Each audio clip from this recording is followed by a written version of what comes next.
इस 10 फुट लंबे कॉरिडोर से कोई भी कभी नहीं गुजरा है, क्योंकि जैसे ही आधे पाउंड से ज्यादा वजन वाली कोई भी चीज इसमें घुसती है, छिपा हुआ जाल तुरंत चालू हो जाता है। इसे बंद करने का एक ही तरीका है कि रास्ते के सबसे आखिर में लगे स्विच को दबाया जाए। यही एक चीज है जो अंदर इंतजार कर रहे खजाने की वजह से पूरी चीज को बंद कर सकती है। आसपास के लोगों ने अनगिनत बार कोशिश की थी और हर बार नाकाम रहे। जैक ने कॉरिडोर को एक नजर देखा और उसे तुरंत हल सूझ गया। उसने एक पेन और कागज निकाला और जल्दी से एक डिजाइन बनाया। फिर जो भी सामान उसके पास था उससे उसने कुछ ही समय में एक छोटी गाड़ी बना दी। बस स्प्रिंग मैकेनिज्म को घुमाना था और ये बहुत हल्की गाड़ी अपने आप आगे बढ़ जाती थी। लेकिन असली ट्रिक तो आगे थी। दा विंची के ध्यान से कंट्रोल में छोटी गाड़ी बिना किसी रुकावट के कॉरिडोर से गुजर गई। टनल के सबसे आखिर में बने छोटे रैंप के बावजूद इससे गाड़ी की रफ्तार मुश्किल से ही धीमी हुई। जैसे ही सपोर्ट आर्म नीचे गिरा और गाड़ी को अपनी जगह पर लॉक किया, दा विंची ने तीसरी रस्सी को जोर से खींचा। गाड़ी के ऊपर लगा बांस का डंडा धीरे धीरे ऊपर उठा।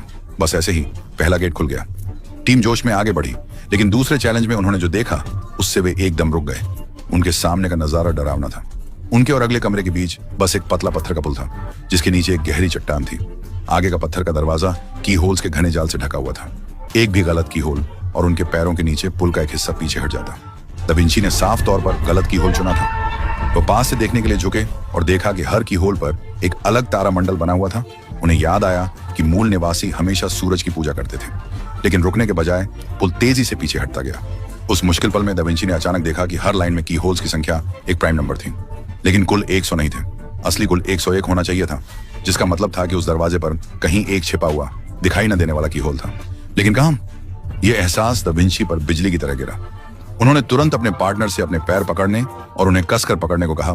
फिर खुद पुल के नीचे पलट गए और सच में आखिरी की होल वहीं छिपा था।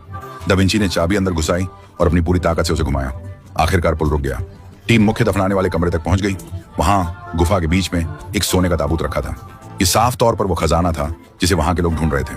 लेकिन जिस पल उन्होंने वहां के लोगों को इसे ढूंढने में मदद की, उन दोनों की कोई कीमत नहीं रही और जिंदा रहने का कोई कारण नहीं रहा। बाहर निकलने का रास्ता खोजने के लिए बेताब वे गुफा के पीछे एक हल्की रोशनी का पीछा करते हुए गए।